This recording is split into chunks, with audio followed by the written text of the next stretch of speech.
Hello viewers, welcome to the Raj Information and sincerely thank you for keeping up with this channel. প্রধানমন্ত্রীর আত্মনির্ভর ভারত প্রকল্পে 20 লক্ষ কোটি টাকার আর্থিক package ঘোষণার সময় বলেছিলেন কোন খাতে কত আর্থিক সাহায্য ধাপে ধাপে তা ঘোষণা করবেন কেন্দ্রীয় অর্থমন্ত্রী নির্মলা সীতারামন। সেই ঘোষণার বিস্তারিত আমরা দেখে নেব, তবে তার আগে একটি ছোট রিকোয়েস্ট, এখনও পর্যন্ত এই চ্যানেলটিকে সাবস্ক্রাইব না করে থাকলে তবে অবশ্যই সাবস্ক্রাইব করে নেবেন পরবর্তী লেটেস্ট আপডেট পাওয়ার জন্য। সো ফ্রেন্ডস, দেখে নেওয়া যাক। সেই মতোই প্রথম দিন ক্ষুদ্র, মাঝারি ও অতি ক্ষুদ্র শিল্পের জন্য বড়সড় প্যাকেজের ঘোষণা করলেন কেন্দ্রীয় অর্থমন্ত্রী নির্মলা সীতারামন। মোট 6টি পদক্ষেপ করা হয়েছে। এই ক্ষেত্রকে অনেকটাই স্বস্তির বার্তা রয়েছে বলে মনে করছেন আর্থিক বিশেষজ্ঞরা। মোট 3 লক্ষ কোটির প্যাকেজ দেওয়া হবে এই ক্ষেত্রে। তার মধ্যে ঋণের সুবিধা থেকে নানা ক্ষেত্রে এই সুবিধা পাবে এই সংস্থাগুলি। এছাড়া ইপিএফ এবং টিডিএসে কম টাকা কেটে হাতে বেশি টাকা দেওয়ার সংস্থানও করছেন অর্থমন্ত্রী। রয়েছে রিয়েল এস্টেট সংস্থা ঠিকাদারদের জন্য সুবিধাও ঘোষণার। করোনা ভাইরাসের সংক্রমণ ঠেকাতে লকডাউনের জেরে সবচেয়ে বেশি ক্ষতি হয়েছে ক্ষুদ্র, অতি ক্ষুদ্র ও মাঝারি শিল্পের। সেই ক্ষেত্রকে চাঙ্গা করতে বড়সড় আর্থিক প্যাকেজের ঘোষণা করলেন অর্থমন্ত্রী। 20 লক্ষ কোটির প্যাকেজের মধ্যে 3 লক্ষ কোটির তহবিল তৈরি করে এই ক্ষেত্রকে ঋণ দেওয়ার বন্দোবস্ত করা হয়েছে। অর্থমন্ত্রী জানিয়েছেন এই ছোট সংস্থাগুলি 4 বছরের জন্য ঋণ নিতে পারবেন। তার জন্য ব্যাংক গ্যারান্টি ফিস জমা দিতে হবে না, ব্যাংক গ্যারান্টার হবে সরকার। এই ঋণ দেওয়া হবে 4 বছরের জন্য, তার মধ্যে প্রথম 1 বছর ঋণের টাকা ফেরত দেওয়া হবে না। আয়কর রিটার্ন জমা দেওয়ার সময় বাড়িয়ে 30 নভেম্বর 2020 পর্যন্ত করা হবে। এর ফলে 50,000 কোটি টাকা সাধারণ মানুষের হাতে যাবে। আগামীকাল থেকেই এটা কার্যকর করা হবে। অর্থাৎ আগে যা টিডিএস কাটা হতো এখন তার 25% কমানো হবে। আগামীকাল থেকে 31শে মার্চ 2021 পর্যন্ত টিডিএস ও কমানো হচ্ছে 25%। রিয়েল এস্টেটের ক্ষেত্রে যেসব প্রকল্প চলছে সেগুলোর মেয়াদ আরও 3 মাস বাড়িয়ে দেওয়া হবে। নগরায়ণ মন্ত্রক একটা নির্দেশিকা পাঠাবে রাজ্য ও কেন্দ্রশাসিত অঞ্চলগুলিকে। ব্যাংক গ্যারান্টির টাকাও কিছুটা ফেরত দেওয়া হবে।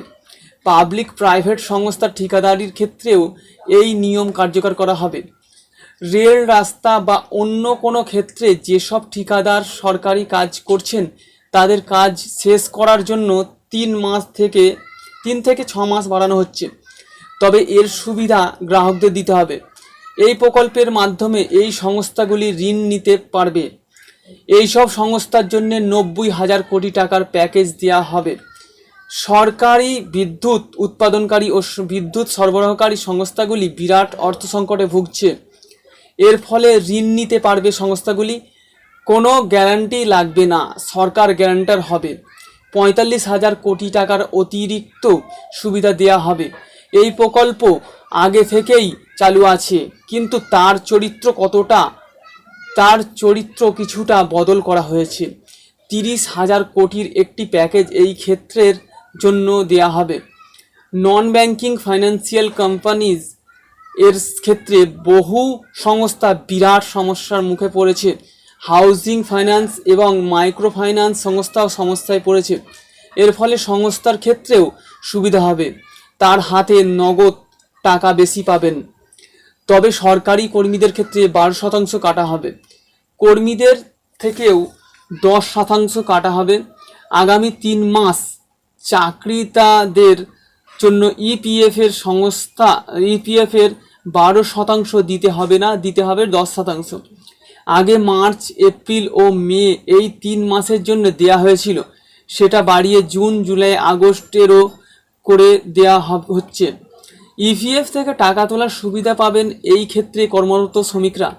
45 দিনের মধ্যে এই সংস্থার সরকারের কাছে পাওনা সমস্ত বকেয়া মেটানো হবে। করোনা ভাইরাসের জন্য এরপর প্রদর্শনী বা মেলায় গিয়ে বিক্রি করা অসম্ভব হয়ে পড়বে। স্থানীয় উৎপাদন বাড়াতেই এই সিদ্ধান্ত নেওয়া হয়েছে। এর ফলে এই সমস্ত টেন্ডারে ক্ষুদ্র মাঝারি শিল্প অংশগ্রহণ করতে পারবে। 200 কোটি পর্যন্ত সরকারি টেন্ডারে গ্লোবাল টেন্ডার করা হবে না। এর পাশাপাশি তাদের ক্ষমতাও বাড়বে, তারা শিল্প বাড়ানোর সুযোগ পাবেন। এর ফলে আরও বেশি সংস্থা মাইক্রো ক্ষেত্রের অন্তর্ভুক্ত হবে। এমনকি বিনিয়োগ 1 কোটি এবং টার্নওভার 500 কোটি টাকা হলেও এখন থেকে সেই সংস্থাকে মাইক্রো ইন্ডাস্ট্রি হিসাবে ধরা হবে। উৎপাদন শিল্পে মাইক্রো ইন্ডাস্ট্রির ক্ষেত্রে আগে 25 লক্ষ টাকা বিনিয়োগ ছিল, এখন সেটা বাড়িয়ে করা হয়েছে 1 কোটি টাকা পর্যন্ত। এখন বিনিয়োগ করা মূলধনের পরিমাণের সঙ্গে বাৎসরিক টার্নওভার যোগ করা হয়েছে। এমএসএমই সংজ্ঞা বদল করা হয়েছে। 50,000 কোটি টাকার তহবিল তৈরি করা হয়েছে, যা অপেক্ষাকৃত সক্ষম ক্ষুদ্র ও মাঝারি শিল্পের জন্য দেয়া হবে। 20,000 কোটি নগদ সাহায্য করা হবে দুর্বল ও ঋণগ্রস্ত সংস্থার জন্য। 4 বছরের জন্য এই ঋণ দেওয়া হবে। তার মধ্যে প্রথম 12 মাস অর্থাৎ 1 বছর ঋণ পরিশোধ করতে হবে না। তার জন্য কোনো গ্যারান্টি লাগবে না। ঋণের উপর 1 বছরের মোরেটরিয়াম দেওয়া হবে। 3 লক্ষ কোটি টাকার ঋণের ব্যবস্থা করা হবে ক্ষুদ্র ও মাঝারি শিল্পের জন্য। মোট 15টি পদক্ষেপ করা হয়েছে, তার মধ্যে 6টি পদক্ষেপ ক্ষুদ্র, মাঝারি ও অতি ক্ষুদ্র ক্ষেত্রের জন্য। করদাতাদের কর দেওয়ার পদ্ধতি অনেক সরল করা হয়েছে। দেশের গরিব মানুষদের জন্য যথাসাধ্য করেছি। প্রধানমন্ত্রী গরিব কল্যাণ প্যাকেজ ঘোষণা হয়েছে। এছাড়া কৃষি, শিল্প সহ প্রায় সব ক্ষেত্রে বিপুল সংস্কার হয়েছে। উজ্জ্বলা যোজনায় বিনামূল্যে গ্যাস দেওয়া হচ্ছে।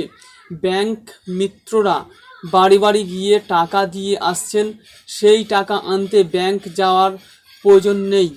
গরিবদের ব্যাংক অ্যাকাউন্টে সরাসরি টাকা দেওয়া হচ্ছে। এই লকডাউনের সময় তার সুফল পাওয়া যাচ্ছে। 2014 থেকে 2019 সাল পর্যন্ত দেশে অনেক আর্থিক সংস্কার হয়েছে। আত্মনির্ভর ভারতের অর্থ দেশের নিজস্ব শক্তি বাড়ানো, বিশ্ববাজারে গুরুত্বপূর্ণ ভূমিকা রাখা। এই প্রকল্পের অন্যতম উদ্দেশ্য স্থানীয় উৎপাদনে জোর দেওয়া। 5টি গুরুত্বপূর্ণ বিষয়ের কথা বলেছেন প্রধানমন্ত্রী। প্রকল্পের নাম আত্মনির্ভর ভারত। এই প্রকল্প ভারতকে স্বনির্ভর করে তোলার জন্য। প্রধানমন্ত্রী 20 লক্ষ কোটির প্যাকেজ ঘোষণা করেছেন, আশা করি আপনারা সবাই জানেন। অনুরাগ ঠাকুরের বক্তব্য, ক্ষুদ্র, মাঝারি ও কুটির শিল্প আমাদের ভারতীয় অর্থনীতির মেরুদণ্ড। প্রধানমন্ত্রী গরিব কল্যাণ যোজনায় যেসব ঘোষণা হয়েছিল সেগুলো সব শুরু হয়ে গিয়েছে। 3 মাস উজ্জ্বলা যোজনায় বিনামূল্যে গ্যাস দেওয়া হচ্ছে। এই সব কিছুতেই সাধারণ মানুষের অনেক সুবিধা হয়েছে। ইএমআই মোরেটরিয়াম ঘোষণা হয়েছিল। তার আগেও 1,70,000 কোটির প্যাকেজ ঘোষণা হয়েছিল। আত্মনির্ভর ভারত প্রকল্পে প্রধানমন্ত্রী 20 লক্ষ কোটি টাকার প্রকল্প ঘোষণা করেছেন। তার জন্য বিশ্ববাসী ভারতের প্রশংসা করছে। ভারত বিশ্বের অনেক দেশে ওষুধ পাঠিয়েছে। সোফেন্স বুঝতে পারলেন যে 20 লক্ষ কোটি টাকার প্যাকেজ ঘোষণা করেছিলেন প্রধানমন্ত্রী। আজকের তার ঘোষণা হলো যে কোন খাতে কত টাকা কি ব্যয় হবে। সোফেন্স, এই ধরনের আরও লেটেস্ট আপডেট পেতে অবশ্যই রাজ ইনফরমেশন চ্যানেলের সঙ্গে থাকবেন। Thank you friends. ভিডিওটি বেশি বেশি করে শেয়ার করবেন সকলের জানার জন্য। আর ভিডিওটি